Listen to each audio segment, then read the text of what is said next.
On the 19th of June 2005, the Indianapolis Motor Speedway got ready to host the United States Grand Prix.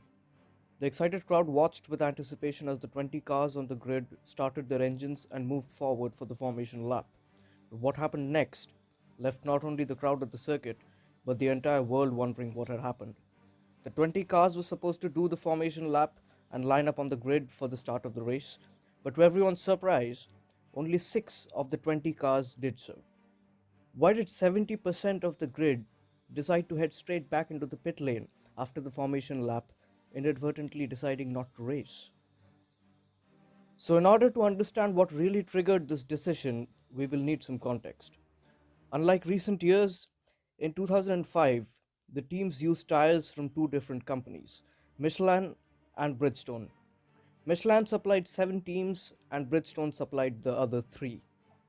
And the year 2005 also had the rule in place that the driver cannot change tires during a race, which meant that the driver had to make one set of tires last the entire race distance, the consequences of which were suffered by Kimi Raikkonen during the European round in the same season, prior to the US Grand Prix. The problem basically was at turn 13, the last corner before the end of the lap, which was banked at an angle of 9.2 degrees, and there was no runoff area, and the Michelin tires could not handle it. It first came to notice when Ralf Schumacher crashed at turn 13 in free practice 2, causing him a back injury which forced him out for the rest of the weekend. Michelin knew they had a problem on their hands. Bridgestone, on the other hand, had tested their tires on the track several times previously and had encountered no such problems. Michelin could not guarantee that the cars with their tires on could go on without any problems for 10 laps, let alone the entire race distance of 73 laps. Several solutions were proposed by the 7 aggrieved teams, including suggestions of adding an extra chicane at turn 13 for cars running Michelin tires, but every idea was pretty much shot down immediately by the FIA, citing safety concerns. The entire weekend was on a cliffhanger as teams wrecked their minds to find a solution to the problem. Calling off the race was not really an option, as a lot of people had paid a lot of money and traveled a long way to watch the race. Realistically, there was no way the 3 Bridgestone teams would back out of the weekend, considering that Michelin teams had had their measure throughout the season. Ferrari, the first Bridgestone team, after having the most dominant era in the history of Formula One from 2000 to 2004, winning 5 consecutive drivers' titles with Michael Schumacher, were winless leading up to the US Grand Prix and would probably do anything to break the duck. Jordan and Minardi, the other 2 teams using the Bridgestone tires, were the only teams yet to register a single point up until the US Grand Prix weekend came along. So if the Michelin teams were to back out, all of the 3 Bridgestone teams would profit massively.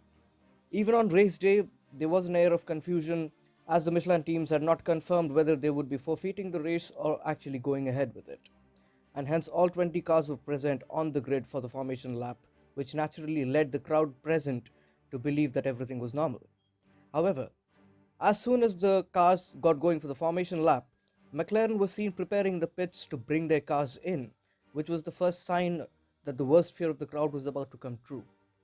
On the formation lap, multiple drivers were heard on the radio wanting to race.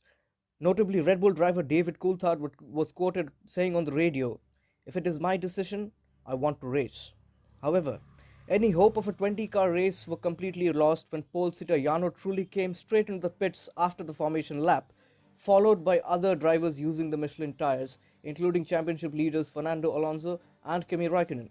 And that's how only 6 cars ended up on the grid for the actual start of the race. While it was a black day for Formula One and the whole 2005 US Grand Prix weekend will always be remembered as a farce, it did have a silver lining to it. With only 6 cars on the grid, the Ferraris were clearly the fastest car, and if nothing catastrophic were to happen, they were going to finish 1-2. And they did. They did finish 1-2, with Schumacher winning, followed closely by Rubens Barrichello, followed by the Jordans, who were a lap down, finishing 3rd and 4th. Tiago Monteiro ahead of India's Narayan Karthikeyan. The Minardis, who were 2 laps down from the leader, finished 5th and 6th, Christian Albers finishing in 5th, and Patrick Freisacker finishing in the 6th place. The silver lining was the fact that Tiago Monteiro, till date, remains the only Portuguese driver in the history of Formula One to have a podium. And the other silver lining? Well, India's Narayan Karthikeyan still remains, till date, the only ever Indian driver to score points, So if the US Grand Prix wasn't the farce that it was, you would never have had an Indian scoring points in Formula One. With all that being said, a mess up of such a gigantic proportion hasn't been witnessed since in Formula One, and probably never will be, and no one expects ever to repeat itself again, especially since we have only one tyre manufacturer now, that is Pirelli, and the days of 2005 are long gone, and hopefully they'll never come back again.